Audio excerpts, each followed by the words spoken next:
Hello welcome my to channel E dot explain. Well, इस video में हम discuss करेंगे इंडियन कॉन्ट्रैक्ट एक्ट 1872 के इंपॉर्टेंट एंड लैंडमार्क केसेस जो कि वन लाइनर में होंगे एंड ये रिलेटेड होंगे ऑफर एंड एक्सेप्टेंस से। सो जो फर्स्ट केस है वेलफेयर वर्सेस वेलफेयर। सो ये केस रिलेटेड है regarding the creation of the legal relationship. So इस केस में कोर्ट ने हेल्ड किया कि जब भी आप किसी के साथ कॉन्ट्रैक्ट करते हैं तो कॉन्ट्रैक्ट करने का पर्पस ये भी होना चाहिए कि जब आप कॉन्ट्रैक्ट दो पार्टीज कर रही हैं तो वहाँ पे लीगल रिलेशनशिप निकल के आए, लीगल रिलेशनशिप डिटरमाइन किया जा सके। सो ऐसे कॉन्ट्रैक्ट जिसमें कोई लीगल रिलेशनशिप डेफिनेटली नहीं है, ऐसे कॉन्ट्रैक्ट इन्फोर्सेबल भी नहीं है in the court of the law. जैसे कि आपके कोई मोरल रिलेशंस होते हैं या कंडक्ट्स होते हैं आपके, या फिर रिलीजियस आपके रिलेशंस होते हैं। तो ऐसे जो कॉन्ट्रैक्ट्स होते हैं या रिलेशंस होते हैं वो इन्फोर्सेबल नहीं है in the eye of the law. So ऐसे कॉन्ट्रैक्ट इन्फोर्स भी नहीं करा सकते हैं। बट जब अगर हम बात करें कि ऐसे कॉन्ट्रैक्ट जिसमें लीगल रिलेशनशिप राइज होती है between the parties, legal relationship निकल के आती है between the parties, then that contract only are enforceable in the court of the law, यही हेड हुआ था केस वेलफेयर में। नेक्स्ट केस है हैरिस वर्सेस निकलसन। ये केस रिलेटेड है इनविटेशन टू ऑफर। सो आपने जनरली ऑक्शंस देखे होंगे, ऑक्शंस के एडवर्टीजमेंट देखेंगे इन द न्यूज़पेपर्स पे देखे होंगे आपने, टेलीविजन पे देखे होंगे या इंटरनेट पे अदर प्लेसेस पे आपने ऑक्शंस के एडवर्टीजमेंट देखे होंगे। तो जो ऑक्शंस के एडवर्टीजमेंट्स होते हैं, they are only invitation to offer. So case है हैरिस वर्सेस निकलसन। इस केस में यही कोर्ट ने हेल्ड किया कि जो भी ऑक्शंस के लिए आप एडवर्टीजमेंट पब्लिश की जाती हैं बाय द कंपनीज या इंडिविजुअल के द्वारा या फिर बैंक्स पब्लिश करती हैं, then that are only invitation to offer mean that आप सामने से आके खुद ऑफर देंगे। सपोज ये शॉपकीपर है एंड उसने यहाँ पे पैम्पलेट्स लगा रखे हैं किसी प्रोडक्ट के जिसकी वो सेल करता है शॉपकीपर, एंड यहाँ पे कस्टमर है। देन इनविटेशन टू ऑफर में ये होता है कि कस्टमर इज एक्सपेक्टिंग कि ये जो कंज्यूमर है, सॉरी सेलर इज एक्सपेक्टिंग कि ये जो बायर है ये आज सामने से आके मुझे इस प्रोडक्ट को बाय करने के लिए ऑफर करे। तो ये होता है invitation to offer. So Harris versus Nicholsons में यही कोर्ट ने हेल्ड किया कि एडवर्टीजमेंट जो नीलामी के लिए एड्स निकाली जाती हैं, they are only mere invitation to offer. So case का नाम है Harris versus Nicholson. Next case है pharmaceutical society of Great Britain versus Boot Cash Chemist Southern Limited. So इस केस में होता क्या है, कोर्ट ने इस केस में ये हेड किया कि पिकिंग अप अ बोतल of medicine from the shelves are only an invitation to offer. Again ये भी चीज़ रिलेटेड है इन्विटेशन टू ऑफर।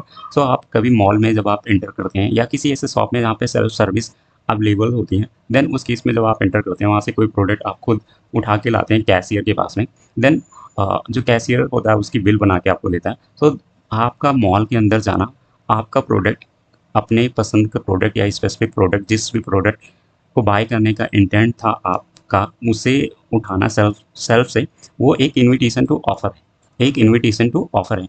हेंस अगर सेलर चाहे तो वहाँ पे आपको बेचने से भी मना कर सकता है, क्योंकि अभी यहाँ पे कॉन्ट्रैक्ट एंटर नहीं हुआ है। जब तक कि आप बोतल को पिक करके लाएं या प्रोडक्ट को या गुड्स को पिक करके लाएं, आपने कैशियर के पास रख दिया, डैट तब तक के लिए वो इनविटेशन टू ऑफर माना जाता है। एंड इसी केस में pharmaceutical society of Great Britain versus Boot Cash Chemist Southern limited, इस केस में कोर्ट ने यही हेल्ड किया कि picking up of bottle of a medicine from shelf is only an invitation to offer। Next case है Harvey versus Facey. तो इस case में होता क्या है कि mere statement of lowest price is only an invitation to offer. Again ये भी रिलेटेड है इन्विटेशन टू ऑफर। सो अगर आपको शॉपकीपर या फिर सेलर आपको लोएस्ट प्राइस बताता है, सपोज आपने किसी प्रोडक्ट के बारे में पूछा कि tell me the lowest price of this product. Suppose आप एक लैपटॉप लेने गए एंड लैपटॉप का आपने पूछा कि what is the lowest price of this product, and shopkeeper आपको बताता है कि the lowest price of this laptop is 34,000। Then उसका शॉपकीपर का 34,000 रुपीज़ बताना is not amount to entering into the contract, it's just mere amount to an invitation to offer. So Harvey versus Facey के case में भी court ने यही कहा कि मेयर स्टेटमेंट कि जब शॉपकीपर आपको सिर्फ लोएस्ट प्राइस बताता है, वहाँ पे अपना इंटेंशन नहीं शो कर रहा है कि whether he want to sell you that product और नॉट, देन उस केस में जो mere telling the lowest price of the product is not amount to contract or giving the offer. It's just a mere invitation to offer. Mere invitation to offer. So the next case is McPherson versus Upton. McPherson versus Upton. ये भी case related है invitation to offer. Invitation to offer.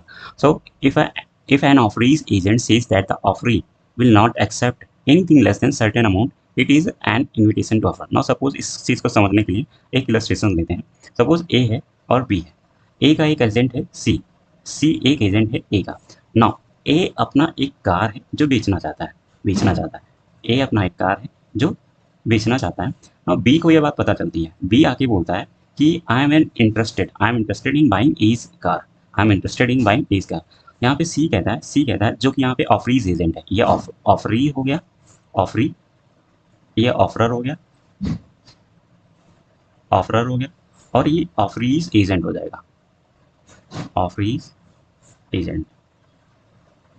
सो यहाँ पे एक सी कहता है B से कि offeree would not accept less than 50,000 rupees. Mean that वो 50,000 रुपये से कम प्राइस पे इसे नहीं सेल करेगा, इससे कम लोएस्ट प्राइस पे नहीं बेचेगा. देन ये केस यही कह रहा है कि अगर ऑफरी एजेंट मतलब सी कहता है कि ऑफरी मतलब कि A will not accept anything less than certain amount, मतलब सर्टेन अमाउंट यहाँ पे 50,000 रुपये के देते हैं. It is only an invitation to offer. तो ये एक इन्विटेशन टू ऑफर है. इट्स मीन जब ये कहता है कि I am interested in buying and C कहता है कि सी का जो स्टेटमेंट है कि 50,000 से कम में नहीं बेचेगा A, then that amount to only mere invitation to offer. ये कोई फॉर्मल कम्युनिकेशन और डेफिनेट ऑफर नहीं है एक्सेप्ट करने के लिए. And C is not bound to sell to B also. अभी सी बाउंड नहीं है कि वो बी को बेचे. Now the next case is most landmark case Carlyle versus Carbolic Small Ball Company. Carlyle versus Carbolic Small Ball Company. इस case में court ने ये हेल्ड किया कि general offer is valid offer. It's mean कि जो offer public at the large की जाती हैं दे आर अल्दो वहाँ पे कोई पार्टीज एट द टाइम, जैसे कॉन्ट्रैक्ट के एसेंशियल एलिमेंट देखा जाए तो उसमें होता है कि there must be 2 parties and parties का कंसेंसस एडिडम होना जरूरी है. Consensus mean that meeting of the mind होना जरूरी है. बट आप जब जनरल ऑफर देते हैं तो आप सपोज आप शॉपकीपर हैं, आप जब जनरल ऑफर देते हैं तो उस केस में सामने दूसरी पार्टी प्रेजेंट नहीं होती है. देन इसी चीज़ को कंटेस्ट किया गया था इस केस में, कार्लिल वर्सेस कार्बोलिक केस में. एंड कोर्ट ने इस केस में यही हेड किया कि जो जनरल ऑफर्स होते हैं they are also valid offer if जो यहाँ पे ऑफरर है उस ऑफर के रिस्पेक्ट में कोई ऐसा एक्ट कर देता है जिससे ये पता चलता है कि जो ऑफर रखा गया था जनरल ऑफर, उसमें ऑफरर के एंड से एक जेन्युइन कंडक्ट दिखाना पड़ेगा. Then only that offer general offer will be amount as a valid offer. तो इस Carlill versus Carbolic smoke ball case में ये हुआ था कि general offers is also a valid offer. Next case is Harbhajan Lal versus Harcharan Lal. Now again this case is in consequence to the Carlill versus Carbolic case. तो Harbhajan Lal versus Harcharan लाल ये case related है general offer से. तो इस केस में कोर्ट ने यही held किया कि general offer can be accepted by fulfilling the condition mentioned in the offer. So जैसे अभी जो इलस्ट्रेशन दिया कि सपोज ए शॉपकीपर है, यहाँ पे पब्लिक एट अ लार्ज से जब जनरल ऑफर करती है एंड ए उस ऑफर के रिस्पेक्ट में कोई कंडीशंस रखता है या कंडक्ट करता है कि अगर ये कंडीशंस फुलफिल हुई then that offer will be amount to be a valid offer for the purpose of entering the contract. उस केस में यहाँ पे ये जो कंडीशन का या कंडक्ट का ए के द्वारा करना या रखना या कहना is sufficient to constitute journal offer as a valid offer. So journal offer can be accepted by fulfilling the condition mentioned. So journal जो पब्लिक होगी वो तभी journal offer एक शॉपकीपर के साथ वैलिड ऑफर में कन्वर्ट होगा जब जो फॉलोइंग कंडीशंस यहाँ पे ए जो शॉपकीपर है डिस्क्राइब कर रखा है वो फुलफिल करेंगी उस बायर के रिस्पेक्ट में. जब बायर कंडीशंस को फुलफिल कर लेगा उस तभी वो माना जाएगा कि एक जनरल ऑफर वैलिड ऑफर में कन्वर्ट हो गया है. मीन दैट जो कंडीशंस रखी हैं इन्हें उसे फुलफिल करनी पड़ेंगी. Next again landmark judgement Lalman Shukla versus Gauri Dutt. ये भी एक लैंडमार्क जजमेंट है जो थ्रू आउट द 5 ईयर या 3 ईयर वट एवर जो भी LLB कर रहे हैं आप, उस पूरे साल तो आप इसी केस को सुनते रहेंगे, लालमन शुक्ला वर्सेस गौरीधर। तो इस केस में यही हुआ था कि there is a no acceptance, ये एक्सेप्टेंस का केस है। There is no acceptance unless there is a knowledge of the offer. It's mean कि एक्सेप्टेंस तब तक कंप्लीट नहीं होगी, एक्सेप्टेंस तब तक कंप्लीट नहीं मानी जाती है जब तक कि आपको ऑफर का नॉलेज नहीं होगा, ऑफर का नॉलेज नहीं होगा। सो लालमन शुक्ला वर्सेस गौरी दत्त में यही हुआ था कि जब तक एक्सेप्टेंस, ऑफर का नॉलेज नहीं है, एक्सेप्टेंस नहीं होगा। इस केस में ये नेफ्यू वाला केस है, जिसमें नेफ्यू हो जाता है एंड देन जिस पर्सन का नेफ्यू होता है वो ऑफर करता है, तब तक उसका सर्वेंट जा चुका होता है, सर्वेंट जा चुका होता है एंड यहाँ पे ऑफर रखता है कि जो भी ढूंढ के लाएगा वो certain amount in a cash दिया जाएगा, in a cash for there is are her effort के लिए दिया जाएगा। तो यहाँ पे उसका जो सर्वेंट होता है वो खोज के लाता है उसके नेफी को। तो बाद में वो कोर्ट में जाता है कि मैंने खोजा है तो मुझे ये ऑफर जो अमाउंट है या प्राइस मनी है वो मिलना चाहिए। तो कोर्ट यही हेड करती है कि there can be no acceptance unless there is a knowledge of offer, क्योंकि जब तक वो ऑफर रखता है तब तक सर्वेंट जा चुका था, सर्वेंट जा चुका था, इसलिए यहाँ पे सर्वेंट को कोई मनी या नहीं मिलता है उसके एफर्ट के लिए। नेक्स्ट केस है Bolton, Bolton versus Jones, Bolton versus Jones. इस केस में कोर्ट ने हेल्ड किया कि an offer can be accepted by only person, by accepted only by person whom it is made, whom it is made, मतलब offer वही accept करेगा जिसको offer किया गया। तो सपोज ए एक शॉपकीपर है, बी एक बायर है। Now shopkeeper says I want to sell you this my bicycle to you, bicycle to you. तो उस केस में ये जो ऑफर की एक्सेप्टेंस है वो बी को ही देनी पड़ेगी, बी को ही देनी पड़ेगी।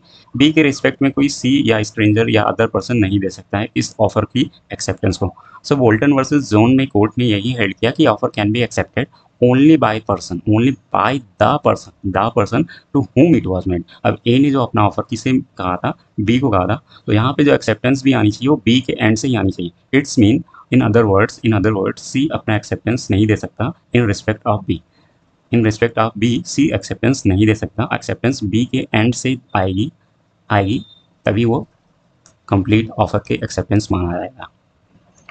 Now the next case is Hyde versus Range. Hyde versus Range. It is also an important case. A counter offer puts an end to the original offer. So जब किसी भी कॉन्ट्रैक्ट में काउंटर ऑफर कर दिया जाता है इन respect of the original offer, तो उस केस में जो ओरिजिनल ऑफर होता है वो खत्म हो जाता है, माना जाता है। अब इसका एग्जांपल समझते हैं। जैसे ए पर्सन है और बी पर्सन है, टू पार्टीज हैं एंड नाउ यहाँ पे ए ऑफर करता है कि I want to sell this pen at a cost of 100 rupees, 100 rupees.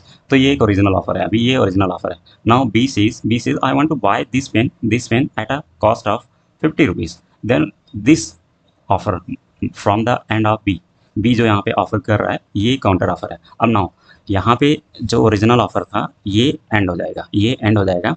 तो यहाँ पे जो ऑफर माना जाएगा अगर एक्सेप्ट करता है ए एक्सेप्ट कर लेता है तो ये माना जाएगा कि जो फर्स्ट ऑफर पुट किया गया था वो बी के एंड से किया गया था, क्योंकि according to the Hyde versus Wrench इस केस में ये कहा गया था कि जो काउंटर ऑफर होता है वो ओरिजिनल ऑफर को खत्म कर देता है। तो यहाँ पे जो ओरिजिनल ऑफर है इसकी कोई वैल्यू नहीं रह जाएगी और ये माना जाएगा कि जो ओरिजिनल ऑफर था वो बी के एंड से आया था। तो this was related to the Hyde versus Wrench and इस केस में ये हुआ था कि counter offer ends to the original offer, counter offer ends to the original offer. ये केस में हेड हुआ था हाइड वर्सेस रेंज में।